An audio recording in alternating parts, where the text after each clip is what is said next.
श्री श्री माँ आनंदमयी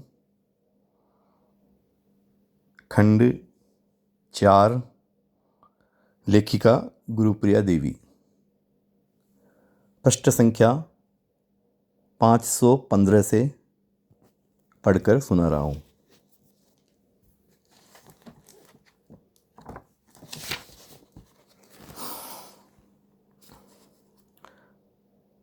आज माँ बरामदे में बैठी थी। सत्संग जारी है।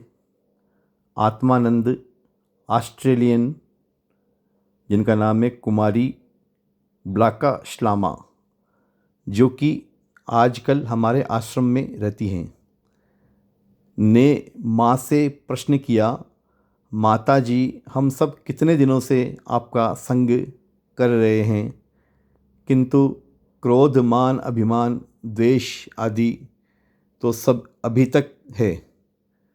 वह क्यों होता है? माँ: संग ठीक हो तब न, किंतु ठीक ठीक संग कहाँ होता है? यदि संग का अर्थ यही हो कि शरीर से, माँ का कहने का तात्पर्य कि संग का अर्थ यदि यही है कि केवल शरीर के निकट हो, तो माँ आगे बोलती, तब तो मच्छर मक्खी भी तो इस शरीर का संग कर रही हैं। माँ के मुंह से यह उत्तर सुनकर सभी लोगों ने अनुभव किया कि बात कितनी सच है।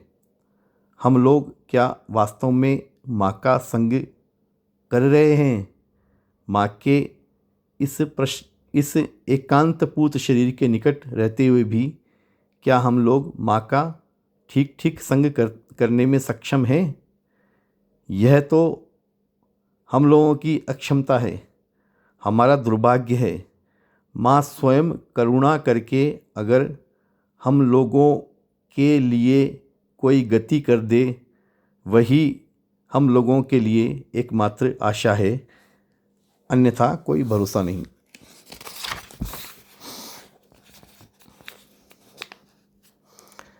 नारायण स्वामी ने प्रश्न किया, माँ, तब कैसे ठीक ठीक तुम्हारा संग किया जा सकता है?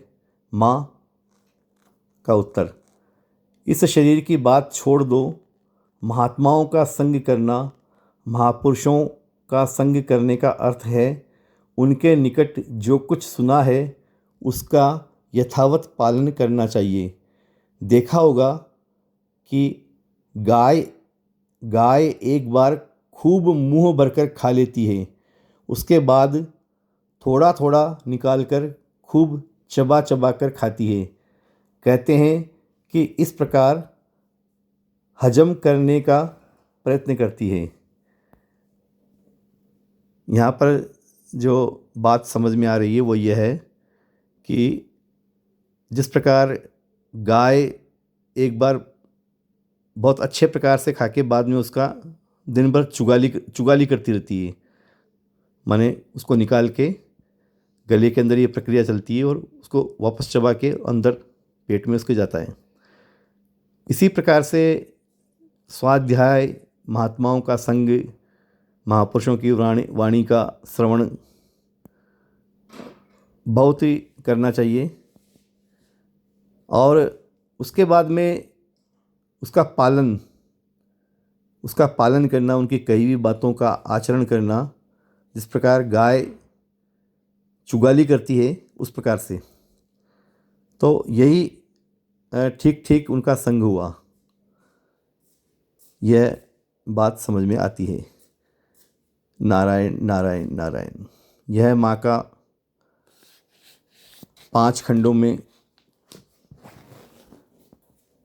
श्री श्री माँ आनंदमयी के नाम से साहित्य है, और ये 5 खंड बहुत मोटे मोटे हैं। इनकी पृष्ठ संख्या देखिए आप, 700 से 800 पेज इसमें, ये 747 पृष्ठ हैं इसके अंदर। इसी प्रकार से 5 खंडों में 700 से 800 पृष्ठ हैं। छपाई वगैरह बहुत सुंदर है इसकी। और इसमें माँ के बहुत सारे चित्र हैं। एक एक खंड में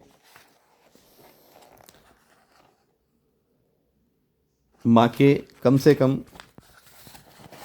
20-22 इस प्रकार के चित्र भी हैं और पुस्तक की जिल्द बहुत सुंदर है, कागज़ छपाई अच्छी है सब।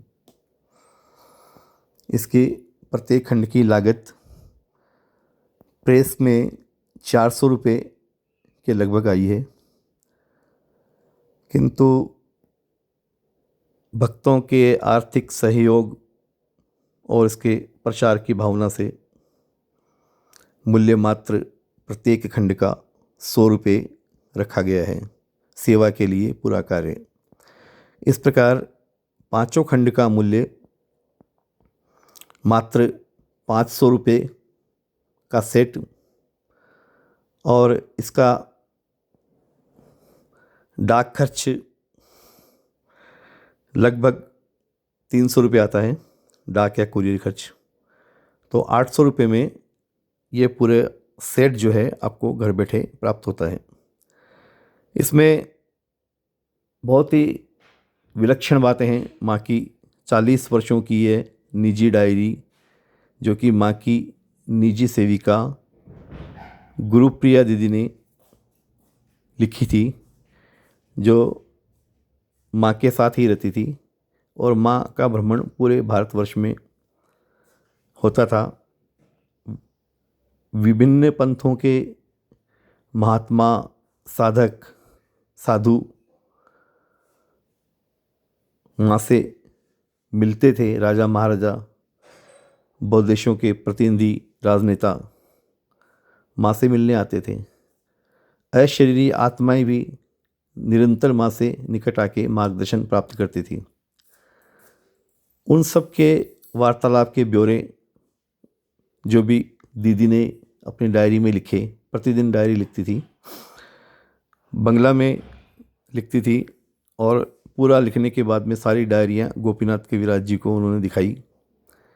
महामहोपाध्याय पंडित गोपीनाथ कविराज जी ने उन डायरियों को देखा, पढ़ा और बहुत प्रसन्न हुए और उन्होंने कहा कि इनको अवश्य छपना चाहिए। तो फिर उसका 21 खंडों में बांग्ला में प्रकाशन हुआ और उन खंडों का हिंदी में अनुवाद हुआ। हिंदी में अनुवाद होने के बाद में वो सारे खंड 35 वर्षों तक अनुपलब्ध रहे, आउट ऑफ प्रिंट हो गए। माँ की असीम अनुकंपा से उन सारे खंडों को मात्र 5 खंडों में, 5 पुस्तकों में समेट दिया गया और उसको जयपुर से छपने का प्रबंध किया गया। तो ये पांचों खंड आपकी सेवा में उपस्थित है। इसको अवश्य मंगाना चाहिए, क्योंकि समाप्त होने के बाद में यह वापस उपलब्ध होना बहुत कठिन रहेगा। यदि कोई प्रकाशक इसको छपवा कर यदि बिक्री करता तो कम से कम ये जो पांचों खंडों का सेट है ये 3000 रुपये का होता,